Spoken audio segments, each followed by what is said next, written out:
Welcome, welcome, welcome. It is Therapy Thursday. I am Dr. Triffy. Thank you for joining me in tonight's Transforming Trauma podcast with Dr. Triffy. I'm a licensed psychologist in Atlanta, Georgia. I'm also an advanced clinical hypnotherapist. I show up on Thursdays to use psychology to teach strategies to help us think better so we can feel better and do better. My ultimate goal is to help you, help me, help us transform our trauma into passion and purpose and power. So, welcome as you come in, share the live. Thank you for showing up. Tonight, I'm actually gifting a few people. I'm gifting 3 people a copy of my book, Do It Now, a 7-step plan to fix bad habits that block success. Also, if you haven't yet, like, subscribe, share, yeah, follow, all of those good things so you can keep hearing more and learning more. I'm dedicating tonight's episode to my brother, John Joseph, who lost his wife a few weeks ago, suddenly. And I'm also dedicating it to my nieces who lost their mom very suddenly. I'm also dedicating it to everybody who's lost someone, and it is quite a journey for you, and you're trying and you're trying to move through it, and you might be feeling either stuck or overwhelmed or helpless, powerless. I want to offer you some strategies tonight to help you to keep moving through your grief journey, because it is a journey, and I call it a survival journey. We survive grief. Facebook user says, I need it now. Franklin, thank you for showing up. Like and share as you come in. So, I like to start with a trigger warning when I'm talking about heavy subjects like this. So, what's a trigger warning? A trigger warning is really just a little advance notice that some of the information you hear tonight might be very painful or overwhelming. It might trigger, it might stir up memories, emotions that might be hard for you. And your job is to take care of yourself, okay? If that happens. So, I titled tonight's pod The Tragic Story of the Penelope, How Writing Saved My Life After My Mom Died on That Boat. The Penelope. I did a little bit of research on the word Penelope for the name of a boat. There were quite a few big time boats in history with that name Penelope. Um, if you're a sailor, if you're a boat maker, I want to encourage you to skip that name. Skip it. Skip it. Eh? I think that name should be tabled for the rest of humanity's existence on this planet. Anyway, so I like to start with stories. Last night, I had the honor of meeting another survivor of the Penelope, another survivor, a family member who lost her sister on that boat. The accident, let's call it an accident, happened on September 10, 1991. And over the years, I've met relatives, I've met some of the sailors, the seamen who actually were on the boat and who survived. And last night, the sister of one of the women who, like my mother, died on the boat, we got to each other. Let's say that, right? And she told me the story of meeting one of the seamen who was on that boat that night. And he told her how he and several of the other men tried desperately to rescue my mother and several of the other women on the boat. So he recounted to her, grudgingly, she said, because he was quite uncomfortable telling the story. But because she was a relative, I think he felt like he could share it with her. And she says to me that he recounts how the seamen, I'll call them the seamen, the sailors, and the women were on the deck of the boat. The women were all hucksters. In the Caribbean, a huckster is someone who sells produce from one country to another. And Dominica is a fertile land. So many Dominicans leave Dominica and sell food to neighboring islands like Guadeloupe and St. Martin and Antigua. And my mother was one of those hucksters. And so this gentleman told the lady who I spoke with last night that, as usual, they were on the deck just talking, telling stories, and catching up. And there was a sudden rush of water from an unexpected wave.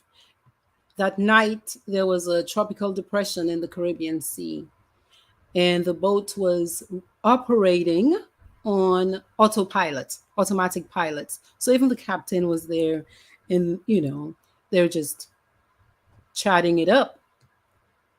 And everything happened so fast. So he says, 1 minute they were there on the deck. The women by then had gone downstairs in the cabin to sleep. And 1 minute they were on the deck. The next minute, the boat was essentially taking water and had capsized. And he recounted to her their efforts of trying to rescue the women, to no avail, to no avail. So many of you have heard me share this story where I've told you that my mother's body was never recovered, along with at least 8 other people, mostly women, mostly women. So this is his story as a survivor. And one of the things I took note of was his reluctance to share the story. And that can show up. It's called survivor guilt. It's called survivor guilt. Many people who survive an event like that feel almost ashamed and guilty. Like, why did I survive? And these other people not? What was it about me? And I caught that in her story. So this is his experience. And mine as the child of the person who was lost, my recollection is standing in class at St. John's School in Portsmouth and hearing a knock on the door, and one of my fellow teachers coming, Mr. Peter Felix, coming to say really gently, "How are you? Have you heard from your mother since she left?" And then proceeding very gently. He was quite a gentle soul.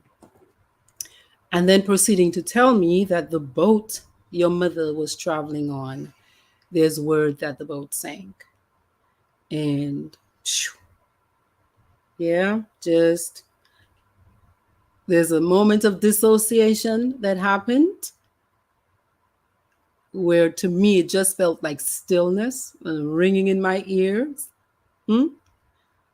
And a depersonalization sort of experience where you're you're there and you're walking and you're talking to people, and your friend, my BFF to this day, Mrs.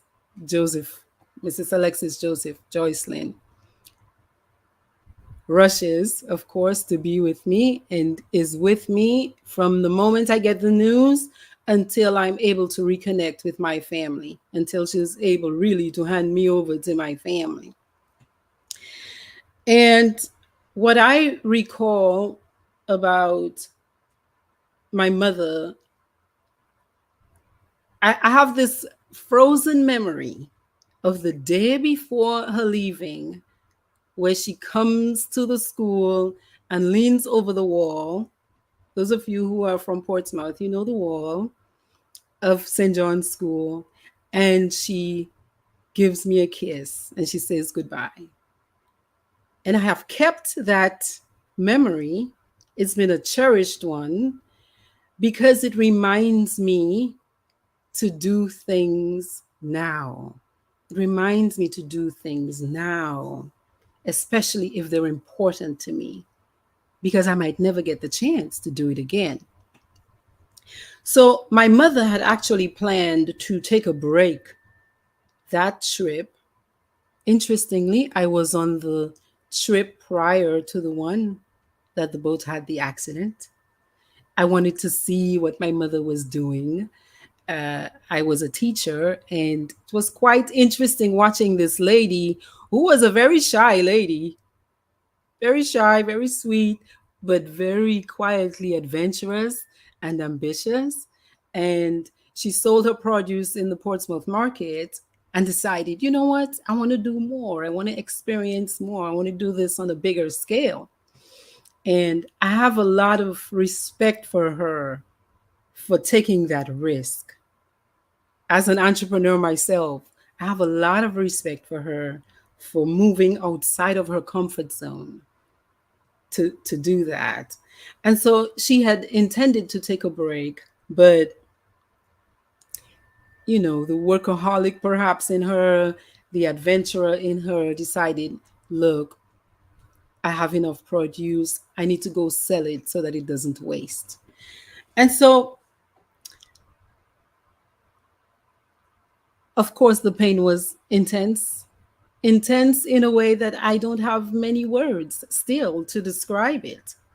And I'm finding that as I meet survivors, and I call all of us survivors, as I met this beautiful lady who had lost her sister too on the boat, as I meet survivors, I realize how similar their grieving experience was.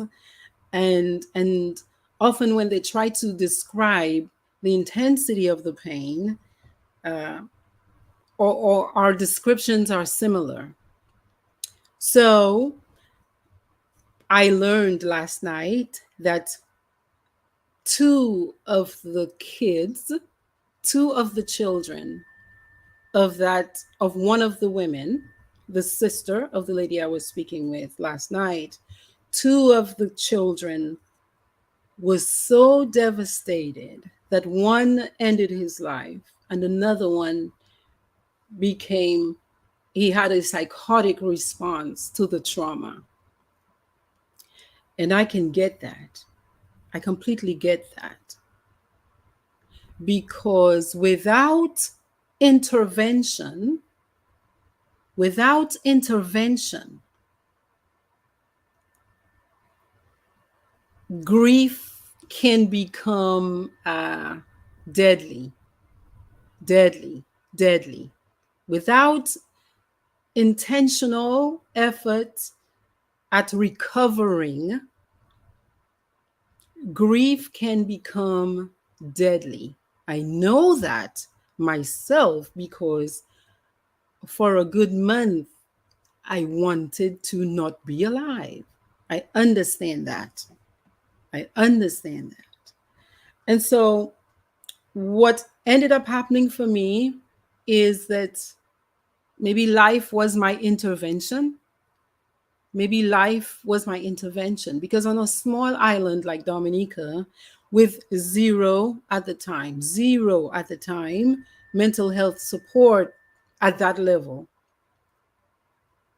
I'm not sure if my reaction might have mirrored the two kids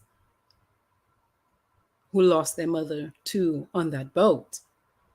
I'm not sure. What I do know is that moving from Dominica to go off to school in Minnesota and having the experience of working on a farm where I had to be up very early in the morning and I went to bed very late at night doing really physical work, it gave me an opportunity to transfer the intense pain from inside of me to something outside of myself. So instead of the whatever you call it, a Creole word that comes to my mind is boulot. Well, boulot is just a mixture of everything. Yes. When we talk about grief coming in stages, yeah, this everything came at once. So every yucky emotion you can think about, intensely, ever present, always with you. Hmm? And so having those kinds of collections of emotions without access or without knowing what to do with it, again, yeah, it's very toxic. So I'm talking to you tonight. If you're feeling as if you're in that space, or if you go in and out of that space, and I'm going to give you 3 ways that writing helped to save my life.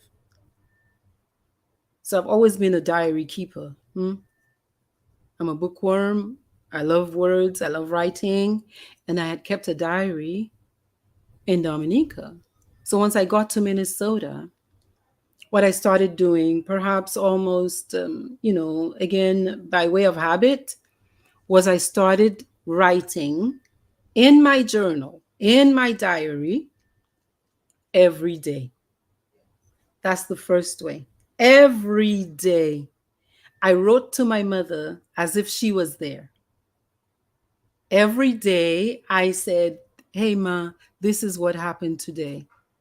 Hmm. This is how irritated I was, how frustrated I was, how lonely I was, how sad I was, how irate and full of rage I was at life that she was no longer there." So I wrote and I wrote and I wrote about the boulot of emotions that was inside of me. And what that did was it transferred at least some of the pain from inside of me to something outside of me. From inside of me to something outside of me. And so, having learned after that, experience, having learned as a therapist about the power of journaling to heal, I continue to highly and strongly and firmly recommend journaling as a way to write your way through your grief recovery, your trauma recovery process. You're not writing for anybody else's eyes. You're writing for yourself. You're writing for yourself. You're writing for yourself. I can appreciate that there might be some anxiety about writing. For some of us, we think, well, I'm not a good speller. I don't like to write. Well, what if somebody gets a hold of my journal? Those are considerations. Those are considerations. And depending on what your circumstance is, what the trauma is that you're recovering from, I can see that you might have to be very careful with where you leave a diary or where you keep a diary. So I would encourage you to keep it safe, as safe as you can. Use a format that increases the likelihood that it'll be safe and that somebody won't be able to just violate your privacy. But the benefits to me outweigh the cons. Yeah, the pros outweigh the cons because it is an energetic release. Okay? It's an energetic release of really yucky feelings from inside of you outside. So it's like a purge, it's like pouring it out.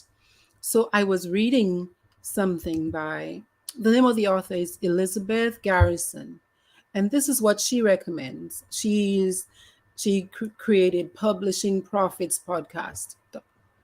You can find her online. She says, so you start with the most traumatic event or the most traumatic memory. Hmm?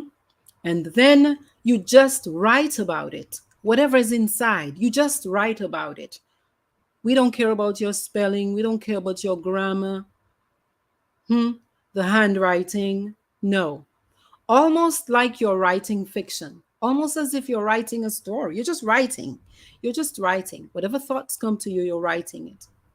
The ultimate goal is to see how it's still affecting your life, like how it's affecting your current life, hmm? So that you can move forward and make better choices, or you can start to organize your thoughts and your emotions. And you start figuring out patterns. You start seeing things perhaps that you couldn't see in the beginning, you know. So 6 months after you started writing, you look back and perhaps you see, I made some progress. I can sleep at night. I'm not up all night anymore. I'm not feeling as if I am just a twisted root, a gnarled tree. I can breathe again. I can feel again. I can eat. My appetite is back. Yeah. So you start seeing patterns. Perhaps you also start seeing where you feel weaker. What triggers you more than other things? And so, what do I need to avoid? Or what do I need to do more of? And so, I will share something with you that happened in my journaling. Something that happened is that because the journaling brought me to places of stillness and quiet, at the end of the day, I recovered or maybe focused on a memory I had of her on that boat, on that same boat, as we left St. Martin to come down to Dominica. And I was 21 years old, but I was being a baby. I was the only person there with her. So I was taking full advantage of me being the only child in that moment. And I lay on her lap and I remember the smell of her skin. And so one day in my writing, which was really meditation, one day in my writing, I focused, I think, on that memory. And that memory of the smell of her skin has kept me for years and years and years. I can smell it now. I can smell it now. So, this is your first writing intervention, your first writing strategy. Get a journal and just start pouring it out. You're just unloading.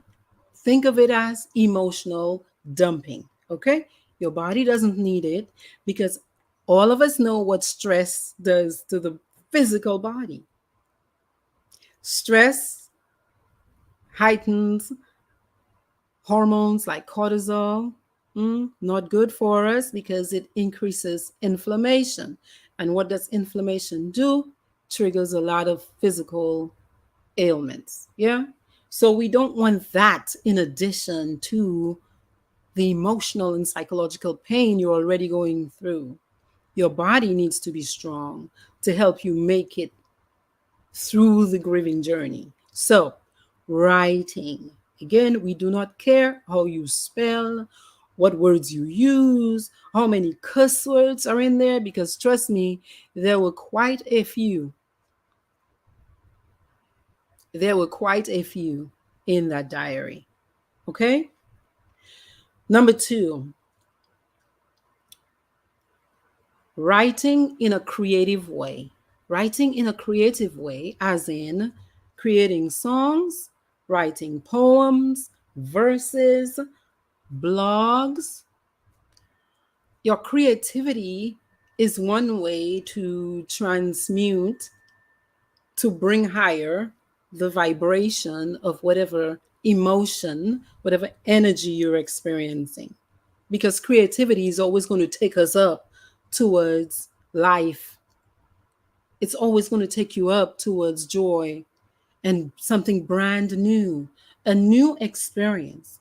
Because healing requires that we change our perspective about the story.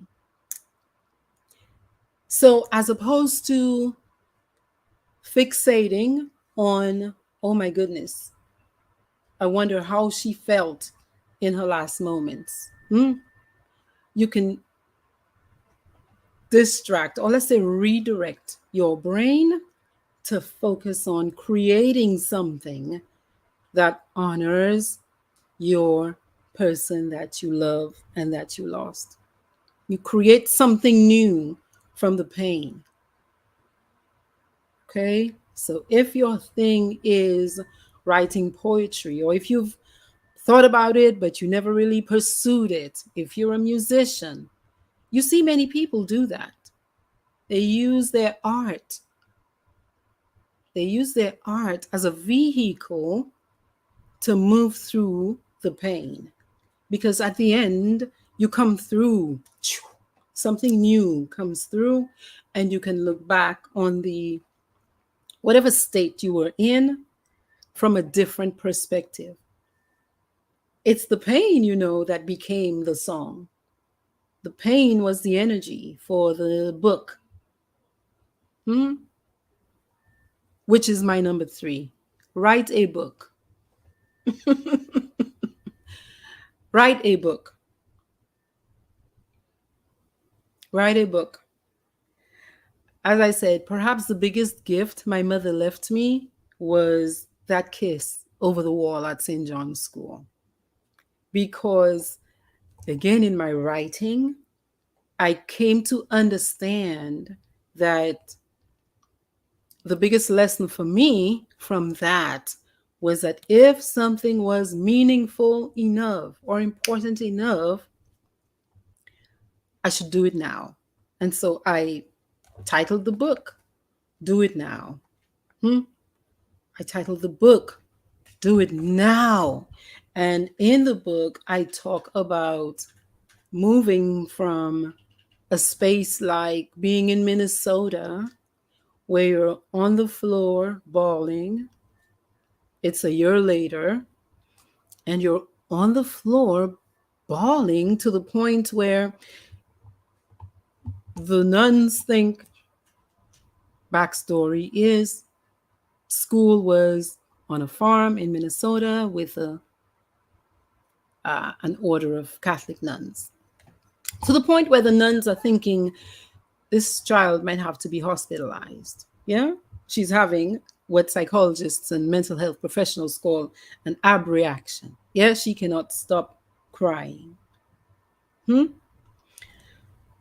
So moving from that internal emotional state to where you can create again, where you can create again, where you can create again. Yeah, there is a power in words. There's a power in words. There are many wisdom books like the Bible, for those of you who love the Bible, where you are directed to write it down. Write it down so that your children remember. Write it down on your heart so you remember. Write it down. So, if you are moving through grief, if you are recovering from a traumatic event, it is okay to say time heals all wounds. We've heard that. You've heard that little saying. I disagree. I disagree because I think without intervention, the outcomes many people endure and suffer through look like the two kids of the beautiful lady I spoke with last night, whose sister lost her life too on the boat, where one could not continue to tolerate the pain in his body. Hmm?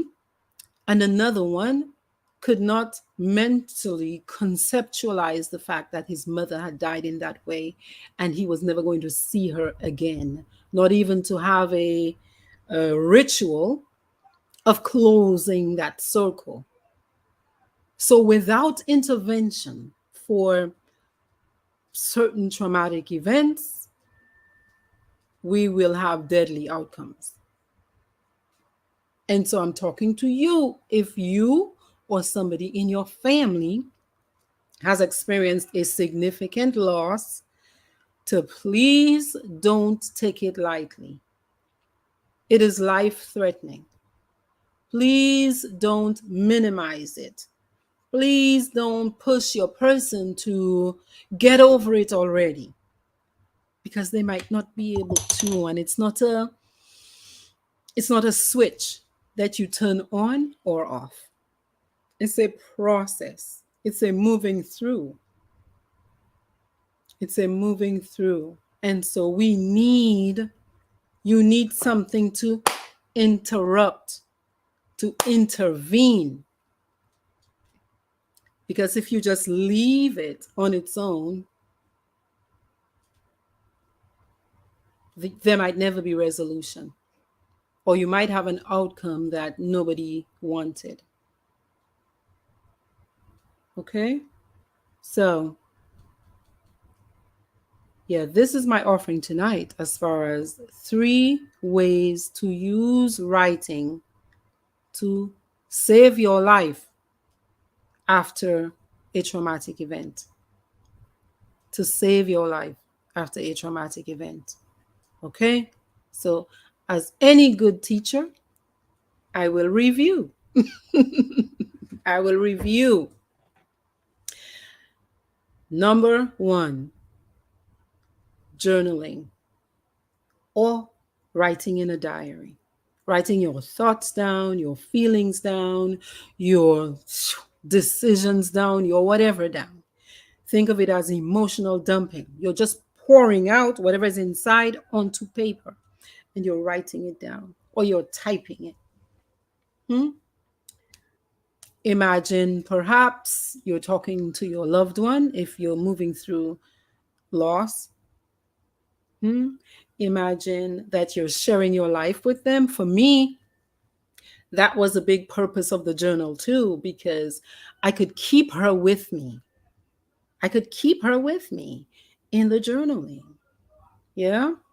So although I was in that experience very alone, thousands of miles away from my support system, I felt like she was there in a different way.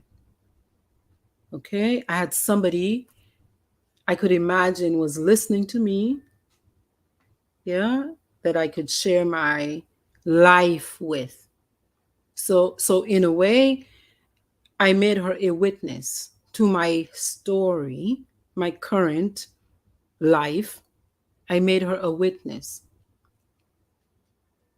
So I was able to keep her closer. Sometimes I think that I got to know her in a different way doing that. Yeah, because I started experiencing her as always close, always close. So again, like I say, like the smell, I got to be able to bring that forward with me as a memory that was potent enough that it helped to soothe me. It helped me regulate my emotions when I was feeling too desperate. Okay? The thing about grief is you have no choice. Well, we always have choices, but if you're here and they're there, wherever they went to, you have to keep on living. And so the thing to do is to find ways to do that, and to find ways to do that well, and to do it better. So, journaling. Number two, use writing in a creative way to produce something, to create art with your words. So, a poem, a song, because you're transmuting, you're changing the energy of the boulot of emotions. Think of it like a ball of wrapped twine. That's how that felt inside of my body. And I think it feels like that for many people, just a different, and all of it is yucky. It's hard to access the lovely, sweet, joyous feelings. Transmute the pain energy into something creative. And sometimes, if you can tie it into the idea of uh, memorializing your loved one, or creating a gift on their behalf and offering to other people in their name, that changes the way the sadness feels. It changes the way it feels into something more hopeful and beautiful, less heavy, less overwhelming. And number three, I say write a book. Right? Just write a book. That's a big way to dump, but in a technical way, in a refined way, in a way that also can support other people, perhaps, because grief and recovery from traumatic loss is such a universal concept. Nobody has a monopoly on it. If you live long enough, I promise you, I don't think I've met anybody who's lived long enough who does not have a traumatic story. I don't think I've met somebody who's lived long enough. So trust me, it's coming. And so when it comes, you want to know there are ways to move through it. There are ways to move through it. Okay. And writing is a powerful one. Okay. So let me take some of your questions and your comments. Franklin, good night. How are you? Yes, somebody needs it now. So if you need it now, get a diary, it could be a dollar store small book. Start writing. There's something that happens when we're writing that is hard to describe, and that's very valuable. So start writing. You can start again by just recording or dumping your thoughts, your feelings, your memories, your experiences for the day, as if you're sharing it with this person who you just lost or who just left you.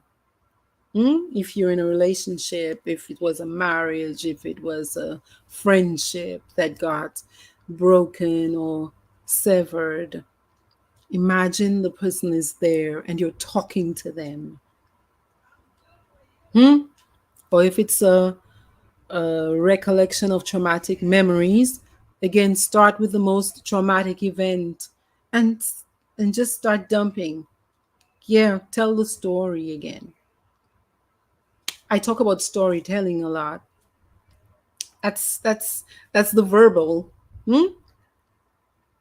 Write it down. Write it down too. Okay? Number two, do something creative with the writing. Yes, write a poem to them. Write a letter to them. Write letters to them. Write letters to them. Write a song to them. Write verses to them.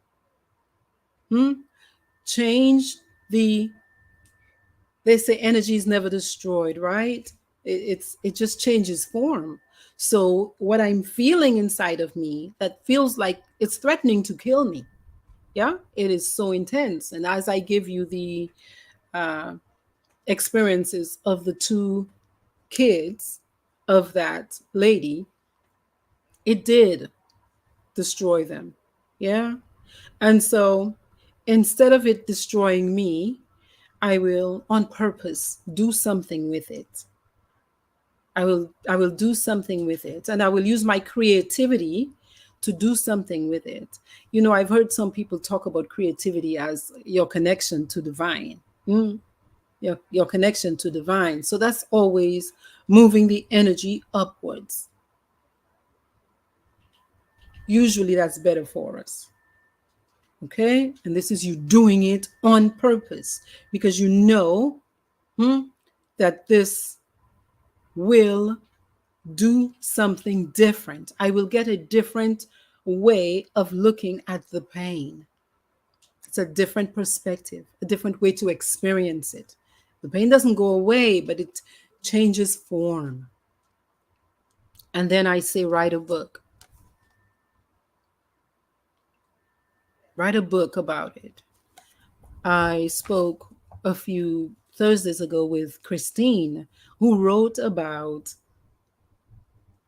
her life as a way to process her traumatic stories, as a way to process it. Those of you who are good at writing and you have the patience and you have the wanting, but you might have anxiety about writing. Oh my God, will I be good enough? I would say start by writing and then worry about the good enough later. There are people um, called editors. Yeah. There are people called editors who can take your work and do a lot of the good enough for you. But it's a very powerful way to work with your feelings and work with your stories that don't feel just like stories because you're living them day in, day out, sometimes moment to moment, because the pain again can feel unbearable in your body and it is deadly. Unattended grief could become deadly. So please do not underestimate it. Hi, Ramona. Good night, cuz. How are you? Hi, Elizabeth. Thank you, Elizabeth. Yes, it requires courage to move through grief. Yeah, it takes courage. And to move through trauma, it takes courage and it takes intention and being willing to get up again and do it again tomorrow. Get up again and try again. Get up again and try again. Hmm? Hi, Peto. It is a very sensitive topic. It's such a human and real topic. And I want to keep talking about these topics so that we take the edge off of the sensitivity about them. You want to know why? Because not one of us is spared. Not one of us is spared. Hmm? And so we want to learn how to move through these situations so that we're not suffering alone and we're not suffering in silence. We know what to do. We know what to do so that it doesn't become deadly. Because when we know what to do, hmm, when you know better, you do better. So if I know that instead of harming myself, I can write. And if I've got to curse still kingdom come, I curse still kingdom come. If I've got to burn those letters that I write, I burn those letters that I write. But I get that energy, those emotions from inside of me, outside of me. I purge myself.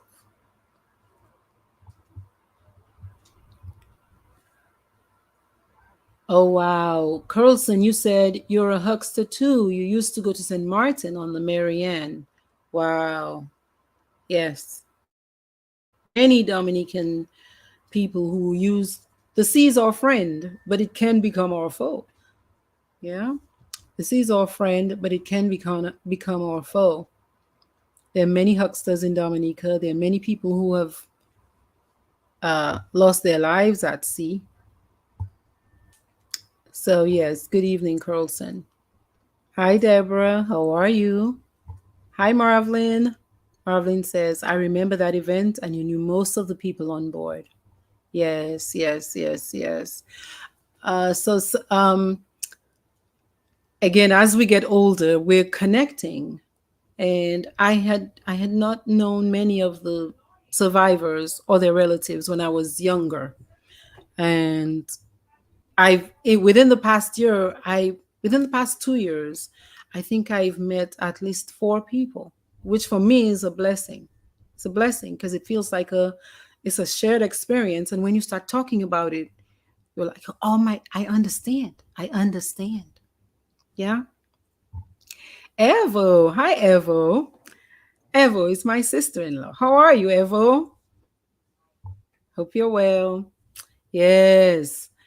There was another lady from my village also who swam like a fish, swam like a fish. And because of the way the accident happened, she could not rescue herself. And yes, yes, she could not rescue herself. That unresolved grief, it is detrimental to a person's well-being. And I want to let you all know that many of you are perhaps walking around with unresolved grief. That's about broken relationships, people who really broke your hearts, people you've lost. And many of us have found ways to put a lid on it. But um, it's hard to keep it sealed because life is continuing to happen. And sometimes there are other events that are triggering certain responses in us. And unless we pay attention, we might not even realize that it's connected to some of this unresolved grief.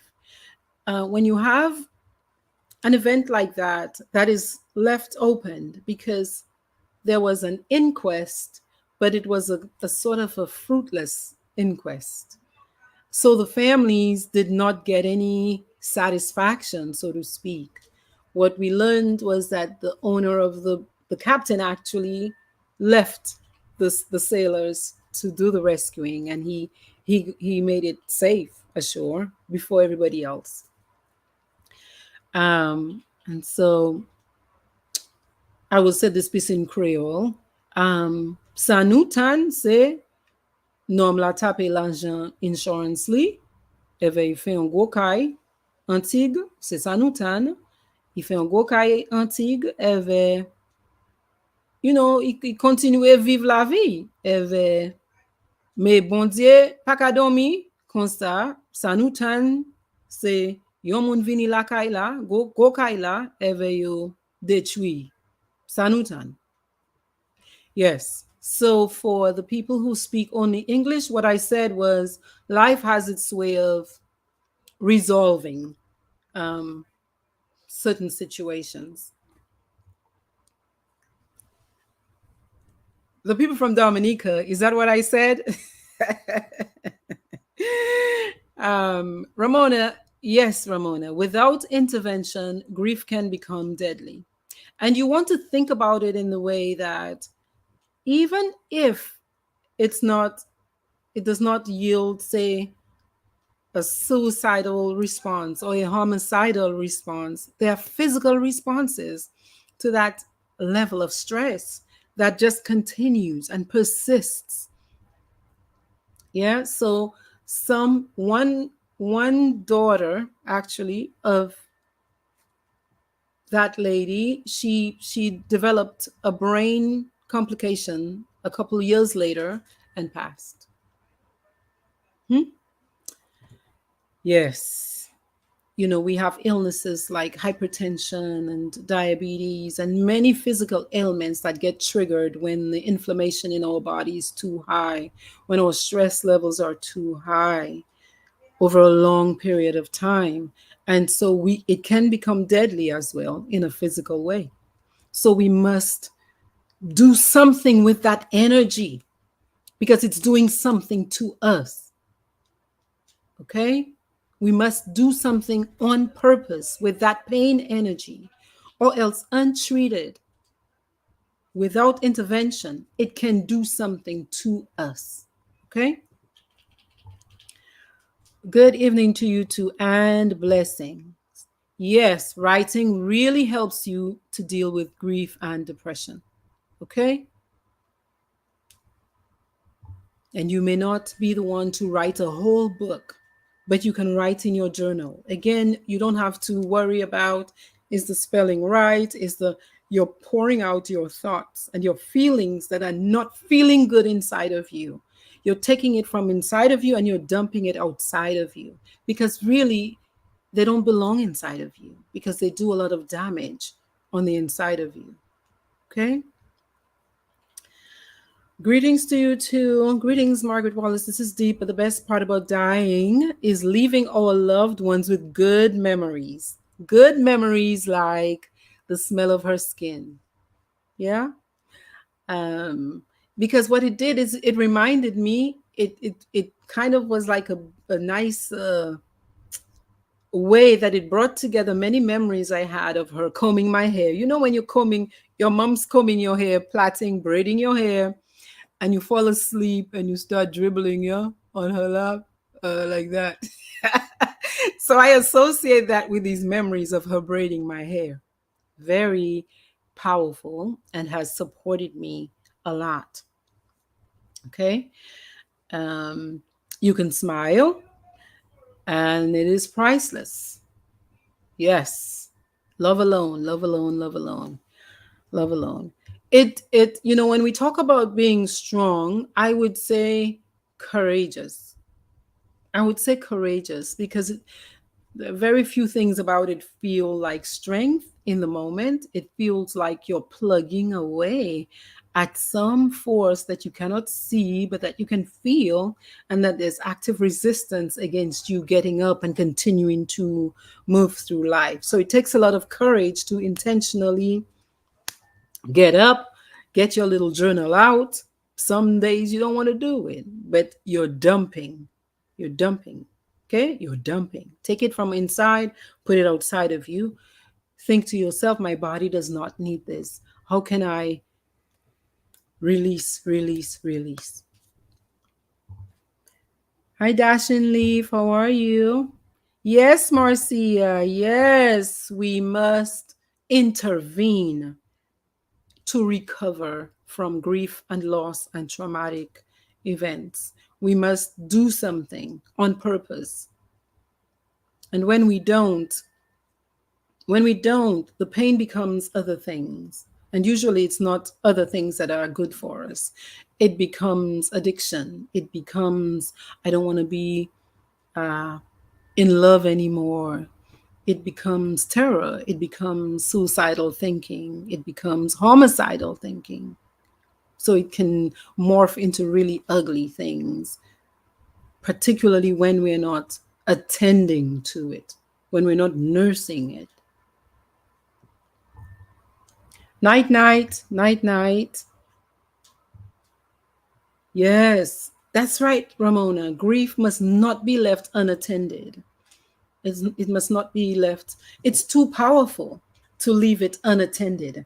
It's like, I just thought of the movie Hancock, where Will Smith plays this guy with all of this energy and all of this power to do great things, to do big things, but it was not being managed well and it was causing a lot of havoc and destruction. And so that's how I think that unattended grief responds. That's how it responds. We have to nurse it to bring healing. And in communities where you used to have rituals and you used to have systems to help the individual, as cultures have changed, a lot of those rituals have changed.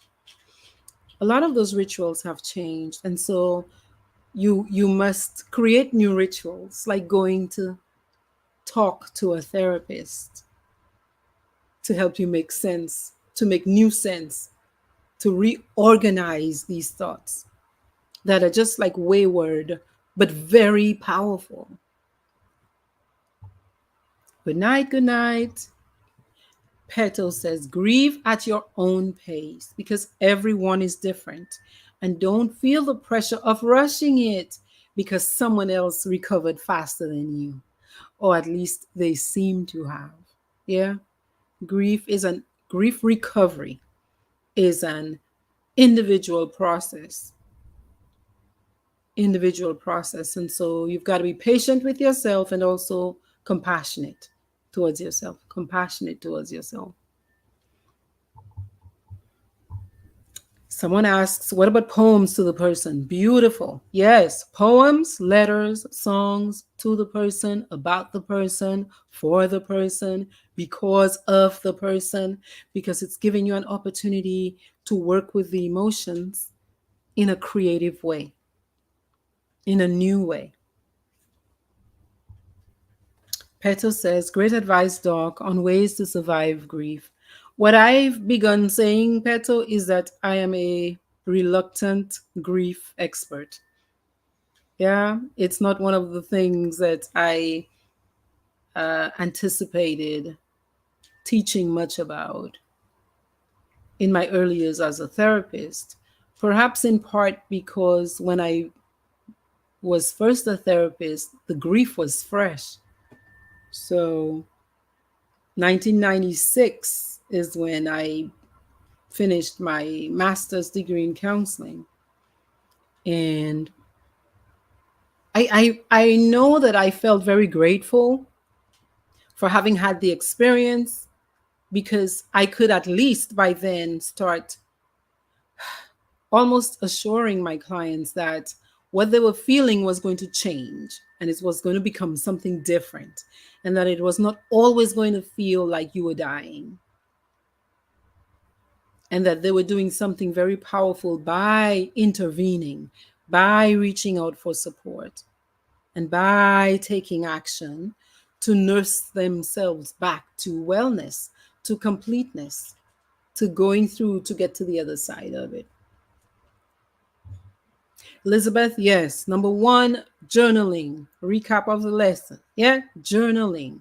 Get a little dollar store diary. I don't care what it is, a breakup, a divorce, they foreclosed on your house that you had put in 10 years of payments into.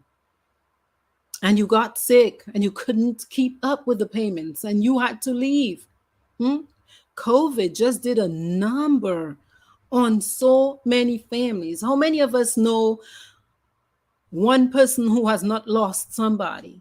There'll be very few of you who can say, I don't know anybody who lost a relative in the last 2 years. So there's a lot of grief pervading the planet right now. Okay? So we want to know what to do with it. Journaling, writing in a creative way, like a poem, a song, or something to memorialize your loved one or your experience, a blog. Ramona, for those of you ladies in here who are recovering from a divorce, Ramona just created a group called Cara. Come away and rest a while. If you're moving through a breakup that is overwhelming for you, support, being with other people. Yeah. One of the reasons for me, like blogging. So last year, you all saw me blog a lot about surviving grief because it helped me share it. It helped me share the story. It helped me write about it. Okay. Ramona says, definitely creativity and spirituality are linked. I agree. And so you're taking the emotional state from whatever level it's at and you're bringing it up. You're bringing it up. Good evening, Claudia. How are you? Evo is good. I am doing well, Evo. I'm doing better and better each and every day. Yes? How about that? Oh, wow. Here's somebody who says, my sister died on the Penelope. And I always thought she would just come back one day. I understand. Hmm? Because the circle is open. The circle is open. I remember looking down the hill. We live on a hill in my little village. I remember I would look around the bend and would be like, yeah, this is the day she's going to be coming, walking up the hill with her little purse over her shoulders and her lipstick on her lips, hmm, coming to say, yes, it was a mistake. Yes. Hi, Pamela. Ramona, yes, that's what we heard about Captain Captain Jack. Mm-hmm. Elizabeth said, "Non, là c'est un malfaiteur." Um, he was a different kind of captain. Petro says losing someone in a tragedy and not recovering their body is very traumatizing. It's like you never got to see their face and touch them for the last time, and even the final kiss. Very many unanswered questions, and it's hard to close the chapter. There's so many emotions and extremely painful. So it's the question is, how do you get closure? How do you close the circle? What helped me close the circle was hypnotherapy, clinical hypnotherapy, because in the clinical hypnotherapy sessions, what I could do was use the power of my imagination to create a different story, and in a state where it felt meaningful and real. So that helped me to seal the circle and to create new decisions about how I was going to move forward in life with the grief and the sadness. Oui, man, Elizabeth, on méchanceté, montagne, c'était en méchanceté. Mon connaître nom là parce que mon t'ai assis bot là, the previous trip. Yes. Oh, so Colson says, I knew a guy from St. Joseph who was on that trip by the name of Chester. He also didn't make it.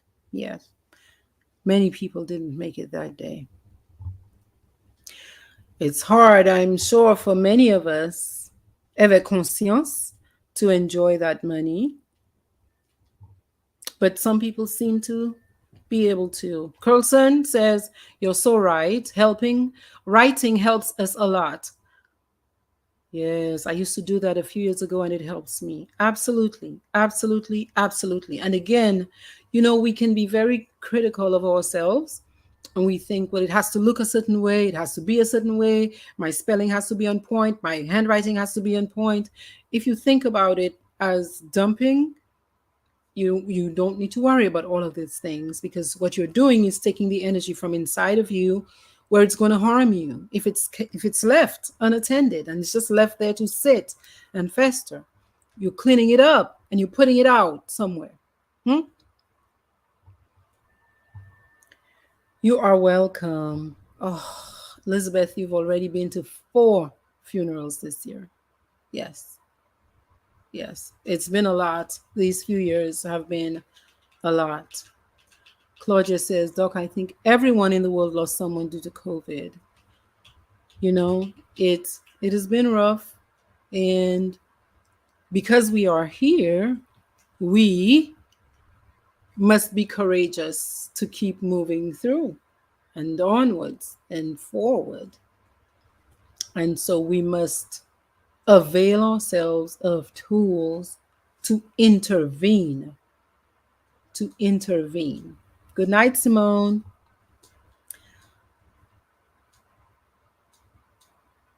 Claudia says, how does a village overcome grief from death because of a well-known person involved in the village activities? So, Claudia, I'm assuming that how does a village recover after they lose someone who was very involved? Sometimes that's a huge ejection of real positive energy. It's a collective loss. And so the village must do activities to move through the loss. So storytelling, sitting and talking about the person recollecting memories. Yeah, recollections, recollecting memories, recollecting lessons that we can keep with us from that person's life. Hmm? So, those are some things that the village can do. Similar to how we realized we had to tell stories about Hurricane Maria. And if you're still suffering after Maria, I want to encourage you to use these strategies. If it's still hanging around, which I know it is for some people, it is, because I know the stories I heard after Hurricane Maria. And I know that many people did not get an opportunity to talk about it, as some people did with me and other therapists. So I'm encouraging you to write about it. Again, it could be on an exercise book. Your writing could look like is a crab on the sand on the beach. That's not what we're looking at. That's not what we're judging. You're taking what you're feeling from inside of you and you're pouring it out. Okay? Ramona, you are so correct. Writing is a safe way of unloading the effects of grief. And I will end on this note that to not address it could be deadly. To not address it could be deadly. And we don't want that. It doesn't have to be that way. So even if it hurts, both ways it's going to hurt, right? To not address it, it's going to hurt. To address it, it's going to hurt. The thing is, to not address it leaves the grief to do whatever it wants. And those effects are usually more toxic than when you on purpose do something with it, do something meaningful with it, do something intentional with it. So, yes, you're bawling, but you're moving through. Okay? What I'm going to do tonight is, after you all go to bed, I'm going to choose 3 people who were listening tonight. I'm going to identify 3 people. I'll probably do a little raffle, like a little spin. I'll put your names in something and I'll let you know who won a copy of my book, Do It Now. I'm giving 3 copies away tonight. Okay? So, as you go to bed, whatever your circumstance is, however you're feeling tonight, however you've been feeling before tonight, write about it. Okay? Write about it, because you can heal and you can recover. Okay? So, I will see you all next Thursday, same time, same place, if all is well. Yeah? If all is well. And I hope you all have a lovely night yourself. Of course, you'll see me here and there doing kindness and coffee and unfiltered stories with Dr. Tripping. Yeah, Dominica Diaspora Stories. Let's keep talking and telling our stories and sharing with each other and helping each other along. Yeah, they say if you want to go fast, go alone. But if you want to go far, go together. Okay? Peace. Nuke pale. Yo lot foi.